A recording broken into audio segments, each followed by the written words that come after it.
अपने काम पर फोकस करो, आपको कामयाबी आवश्यक मिलेगी, तो जीत आवश्यक मिलेगी। चलिए दोस्तों, हम कुछ ऐसी कहानी की तरफ दौड़ते हैं जिस पर आपको कामयाबी मिलेगी। हे माता रानी, जो भी हमारी यह वीडियो देख रहा है, लास्ट तक देखता है, चैनल को लाइक और सब्सक्राइब करता है, हे माता रानी उसकी हर मनोकामना, हर इच्छा पूर्ण करना। चलिए, शरीर कभी भी काम करते करते थक जाता है, इतनी ऊर्जा तुम्हारे शरीर में बढ़ जाएगी। शरीर की ऊर्जा बढ़ने के पीछे एक गहरा रहस्य छुपा है। उस रहस्य को जानने के बाद आप कभी भी आलस्य करने के बारे में सोचोगे भी नहीं। तो चलिए उस रहस्य को एक पुरानी प्रसिद्ध रहस्यमयी कहानी के माध्यम से समझे। दोस्तों, अगर हम कोई भी काम करते हैं तो हमें ऊर्जा की बहुत ज़्यादा ज़रूरत होती है। आप महसूस भी किए होंगे, जब आप बीमार होते हो तो आपकी ऊर्जा बहुत ही कम हो जाती है।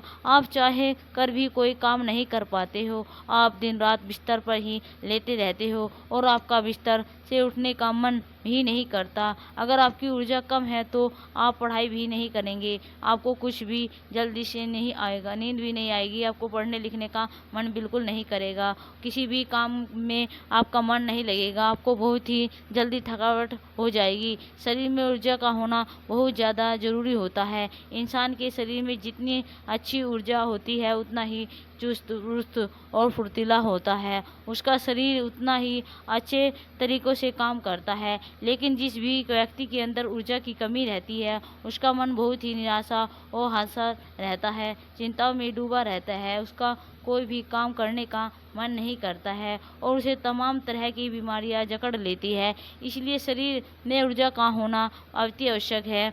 मित्रों, आज के इस वीडियो में हम ऊर्जा बढ़ाने के तरीकों में से आपको बताएंगे, जिसे समझ लेने के बाद आप खुद अपने अंदर की ऊर्जा को बढ़ा सकेंगे, खुद को आप तरोताज़ा महसूस करेंगे, आपके शरीर में अंदर फुर्तीला आ जाएगी। तो मित्रों, इस वीडियो को छोड़कर कहीं न जाइए। मित्रों, अपने प्राचीन समय में नर्मदा नदी के किनारे बस एक आश्रम में रोज की तरह एक गुरु अपने शिष्यों को तरह तरह की विधाएं सिखाया करता था। कुंडलिनी योग से लेकर थकान करने तक वह सारी विधाओं अपने शिष्यों को सिखाया करते थे। उन्हीं शिष्यों में से एक निर्मल नाम का एक शिष्य था, जिसका व्यवहार अन्य शिष्यों से बिल्कुल अलग था। उसके शरीर में ऊर्जा ही नहीं थी, वह हर समय थकावट सा महसूस करता था।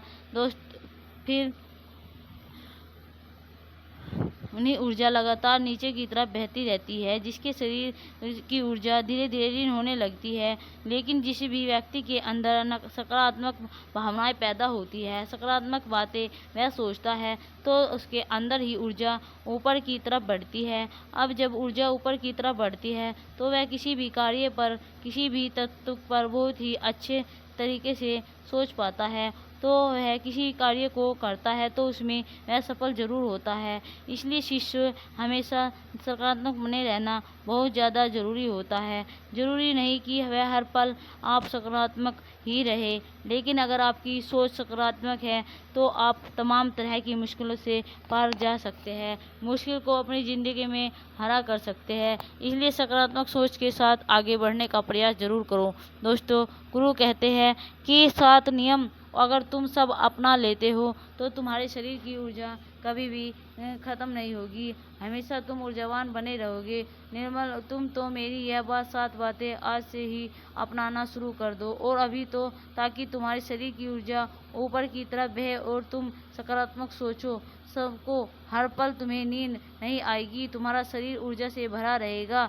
गुरु यह 7 नियम बता के शांत हो जाते हैं। सब तभी भी शिष्य खड़े हो सकते हैं और गुरु को प्रणाम करके उनका धन्यवाद अदा करते हैं और सब लोग अपने अपने कार्यों में वापस लग जाते हैं। तो दोस्तों, अब अगली आलस्य को दूर करने के लिए ऊपर एक प्रसिद्ध आलस्य मुनि की कहानी की शुरुआत करते हैं। एक बार एक आलसी व्यक्ति एक आलस्य के पास जाता है और कहता है, मुनिवर मैं आलस्य से बहुत परेशान हूँ। यह आलस्य नाम की बीमारी मुझ पर दिन ब दिन हावी होती जा रही है, लेकिन मैं कुछ भी नहीं कर पा रहा हूँ। कृपया हर मुझे ऐसा तरीका बताइए जिससे मैं अपने आलस्य को त्याग कर एक और सुखी जीवन जी सकूं। ऋषि ने कहा, आलस्य उसी व्यक्ति के जीवन में होता है जिसके जीवन में कोई बड़ा लक्ष्य नहीं होता, जो जीवन को जीना नहीं सिर्फ काटना चाहता है। व्यक्ति ने कहा, हाँ मुनिवर, मेरे जीवन का कोई बड़ा लक्ष्य है ही नहीं, मैं तो बस चला जा रहा हूँ। जीवन की परिस्थिति मुझे जिस तरफ से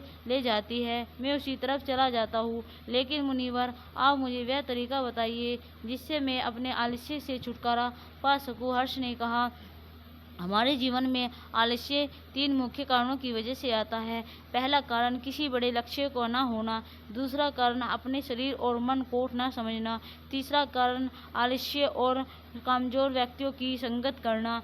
आलस्य व्यक्ति ने कहा, मुनिवर जरा इन तीनों बातों को भी विस्तार से समझाइए। अर्शिष ने कहा, जिस व्यक्ति के जीवन में एक बड़ा स्पष्ट लक्ष्य नहीं है उस व्यक्ति के जीवन में आलस्य कभी नहीं जा सकता, क्योंकि एक स्पष्ट लक्ष्य व्यक्ति को निरंतर उत्साहित और कर्मशील बनाकर रखता है। और जब व्यक्ति के जीवन में आलस्य का आगमन होता है तो यह मजबूत लक्ष्य उसे याद दिलाता है कि वह समय आलस्य करके बर्बाद करने का नहीं बल्कि कर्म करने का है। लेकिन लक्ष्य ऐसा नहीं होना चाहिए जिसे तुमने अति उत्साह या निराशा के ऋणों में बनाया हो, क्योंकि उत्साह और निराशा के फलों में बनाए गए लक्ष्य इन परिस्थितियों के समाप्त होते ही कमजोर और ऋण पड़ जाते हैं। लक्ष्य का नियंत्रण हमेशा ही अनुकूल परिस्थितियों में बहुत ही सोच समझकर और शांत दिमाग से करना चाहिए। वह लक्ष्य तुम्हारी भावनाओं और दिल से जुड़ा होना चाहिए। साथ ही उस लक्ष्य के बनने के पीछे का एक बहुत ही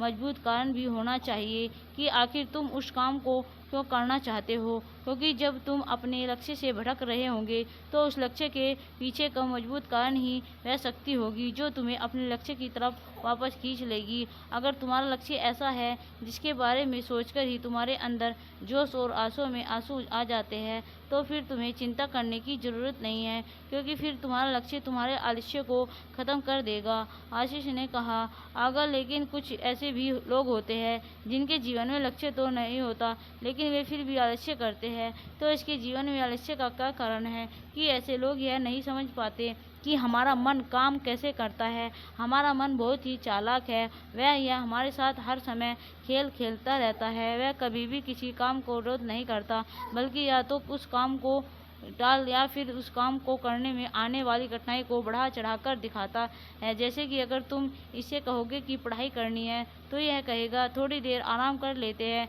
फिर पढ़ाई करेंगे। तुम इससे कहोगे कि ध्यान करना है तो कहेगा कि ध्यान करने का सबसे अच्छा समय तो सुबह बहु मुहूर्त का होता है, कल सुबह से जल्दी उठेंगे और फिर ध्यान करेंगे। फिर ना तो तुम सुबह ब्रह्म मुहूर्त में उठ पाओगे और ना ही कभी ध्यान कर पाओगे। अगर तुम मन से कहोगे कि धन के कमाना है तो यह कहेगा कि क्या इतना ही आसान है धन कमाना। अगर इतना ही आसान होता है तो आज सभी लोग अमीर होते हैं। व्यक्ति ने कहा, मुनिवर तो बहुत इस मन की चाल का समाधान क्या है? आशीष ने कहा, इस मन के साथ भी वही करो जो यह हमारा साथ करता है। जब तुम्हारा मन कहे कि थोड़ी देर आराम कर लेते हैं फिर काम करेंगे तो तुम तुरंत इससे कहो कि थोड़ी देर क्यों, बहुत देर तक आराम करेंगे, लेकिन पहले ये काम खत्म कर लेते हैं। जब मन कहे कि आज स्वादिष्ट भोजन कर लेते हैं, कल से व्यायाम करेंगे, तो तुम तुरंत इससे कहो कि स्वादिष्ट क्यों, आज बहुत स्वादिष्ट भोजन करेंगे, लेकिन काम हम आज से ही शुरू करेंगे।